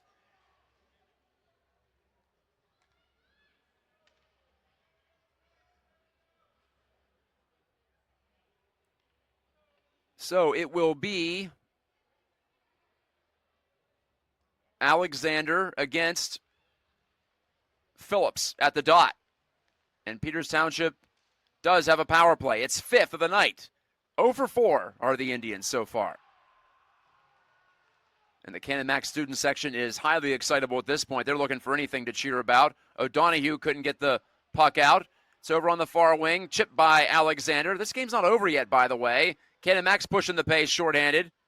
Phillips, it's a major penalty to Canon Mac. Shot goes wide of the goal, though, from Vitodian on the far wing.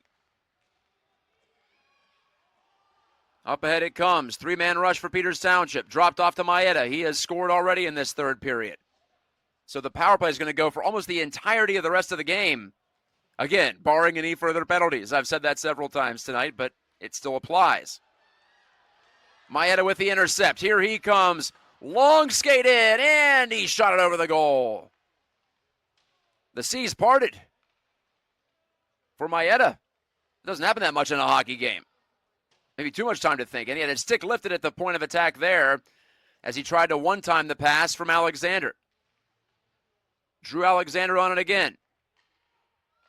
Again, the fifth opportunity for Peters Township. Maeda tried to get in the way of that clear. Could not, but kept in at the line by Corbel. Turned over, though, but given right back to Corbel at center.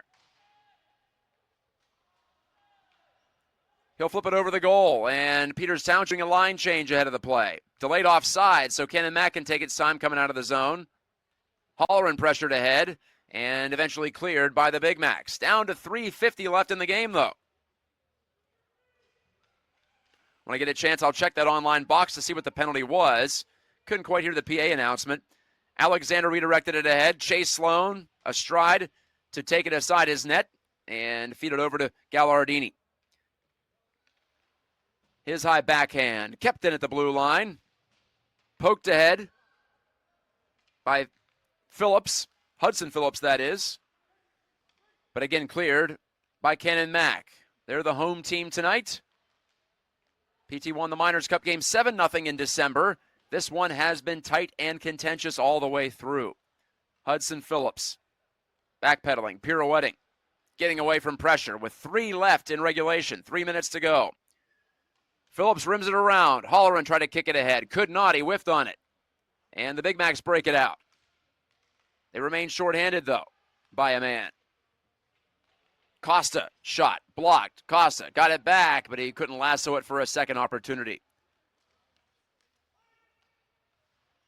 O'Donnell kicks it along, gains the line, lost control of the puck. Bednar for Canon Mac. Shoots it down the length.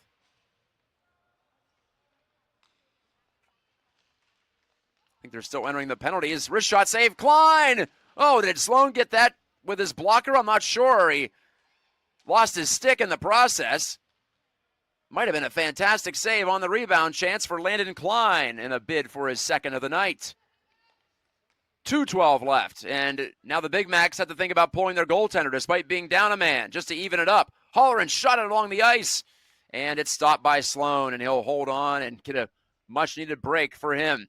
All right, so Michael Traynor got a 5-minute fighting major and a game misconduct for Canon Mac. Also, Bryce Wilson got a 2-minute penalty for cross-checking and a game misconduct, but I don't think all the penalties have been entered yet. So the Traynor fighting major is the one that is making the difference right now.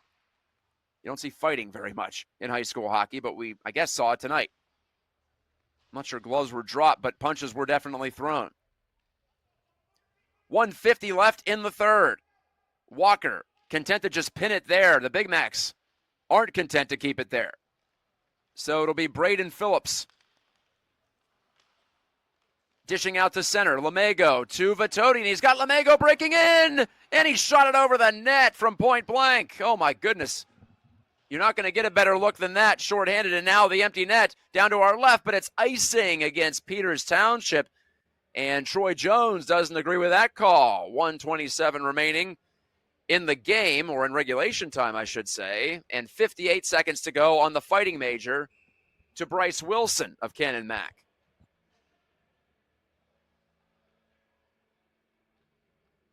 Caputo got an unsportsmanlike conduct 10-minute penalty. Ryan Walker for Peters Township got 2 and a 10 for cross-checking. Here it is, a 2-on-1 on the empty net. Shot wide of the goal from center ice, backhanded in. Peters Township makes it 3-0. On the puck pursuit. Couldn't quite tell who popped that one in. Was it Corbel? No, Ryan Walker, pardon me. Walker, 16. He missed the goal initially. Then, well, no one knows where it's going better than the guy who shot it, right? He collected it off the end boards and the backhand off the far post and in for Ryan Walker to score what I believe is his first varsity goal. Yes, it is, in his 8th game at this level. First point for Ryan Walker.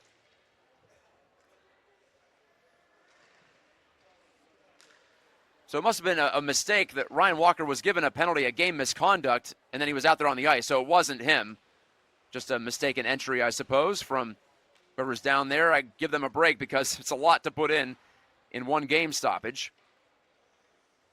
3-0 Peters Township after the empty netter. Poon steps by his man. Poon centering, looking for Ben Tracy. Deflected away from him. Walker putting it on goal, and the save made. Ben Tracy doesn't have a goal yet this year. Walker shot it, looking for 2 in the final couple of minutes. That one missed, though, short side. 20 seconds to go. Canon Mac trying to avoid being shut out for the 5th time this year. Shot from way outside by Moser was denied. Kyle Thomas looking behind him. 8 seconds to go. Trying to post the goose egg for the 2nd time this season, and it looks like he will. Cleared out to center one last time. Whipped down the ice. That's it. Indians win. Indians win 3-0. They sweep the season series. They outscore Canon Mac by a combined 10-0 in their 2 matchup this season. And Peters Township has now won 6 games in a row on home ice. They're 10-4-2, and they're tied for 2nd place in Class AAA. Kyle Thomas, his 2nd shutout of the year. Your goal scorers tonight, Landon Klein, Luca Maeda, and into an empty net late, Ryan Walker. So, Mitch, what a battle, what a fight tonight, and I guess literally a fight at the end, at least a little bit there. We did have a fighting major on the board in addition to all that chaos with about 5 minutes to go, but doesn't take away from what was a fantastic hockey game. Nah, you couldn't tell at all these 2 are rivals at all. At least a little bit, you couldn't tell.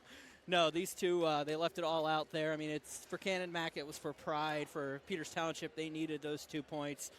And I think you saw it, whenever you had a little bit of a fight. And I think the name you were looking for instead of Walker was Lazaro, had that penalty that wasn't marked, 74, not 16. He was the one that came up. And then he came up, handshake, hugs after that whole situation. I think you knew it. It's a rivalry game. These kids just love to play each other. And, it's what it was. You saw it. They're leaving it all out on the ice tonight.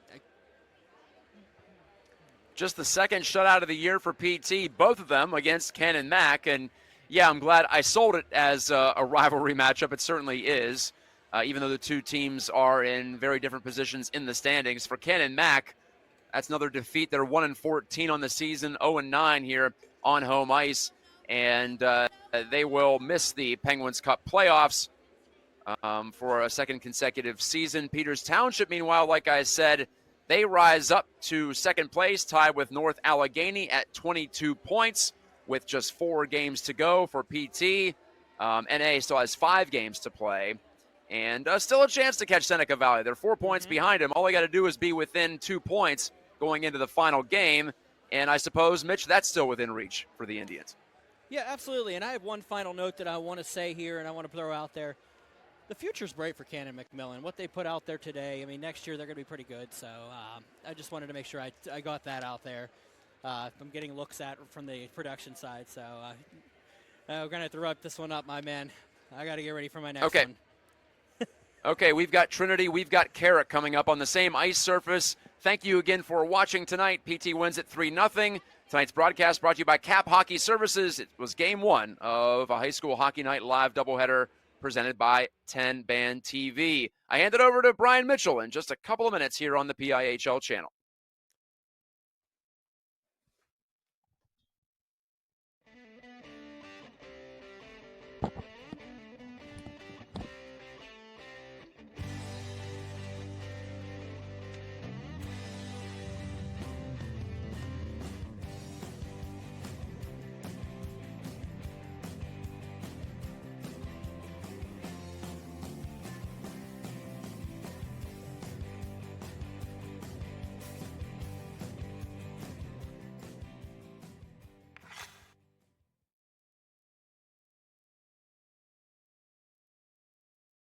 Holleran, now he's chasing in after it. Holleran, the freshman forward. A couple of freshmen have gotten regular time, including Blake Ivancich's line mate. Holleran centering a one-time shot, score! A hat trick against Baldwin last week as a forward. Now he's playing defense. It's nice to have that flexibility. Martin throws a hit, not known for his physical. I wouldn't hesitate to call this the top line for Canon McMillan. Gallardini, the senior D-man, couldn't make a play out by the blue line. It's turned to board and no penalties. Strip was Edgar. Here comes Palmieri for a high-rising shot that's gloved and kept by Sloan. In front, Jones hunting a loose puck. Back out to the point, and a wrister by Hudson Phillips was denied by Sloan. Trying to get around the outside. Trip there by Lazaro. Turned it over to Lazaro. Shot by O'Donohue through a screen, and Thomas did well to suck.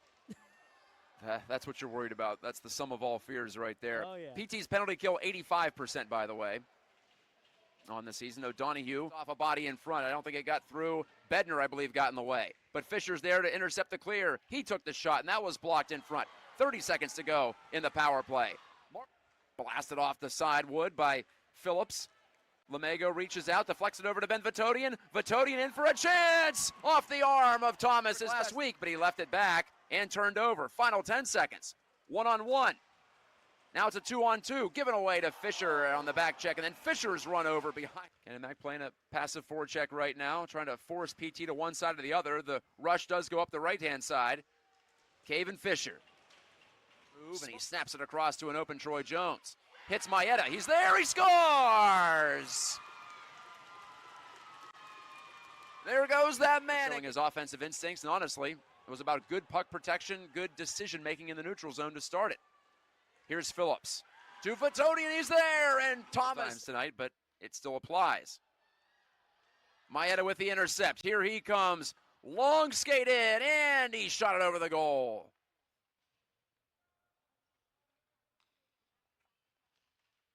I think they're still entering the penalties. Wrist shot save, Klein! Oh, did Sloan get that? No, it'll be Braden Phillips. Dishing out to center. Lemego to Vitodian. He's got Lemego breaking in, and he shot it over the net. Here it is, a 2-on-1 on the empty net. Shot wide of the goal from center ice, backhanded in. Peters. Kyle Thomas, his second shutout of the year. Your goal scorers tonight, Landon Klein, Luca Maeda, and into an empty net late, Ryan Walker. So Mitch.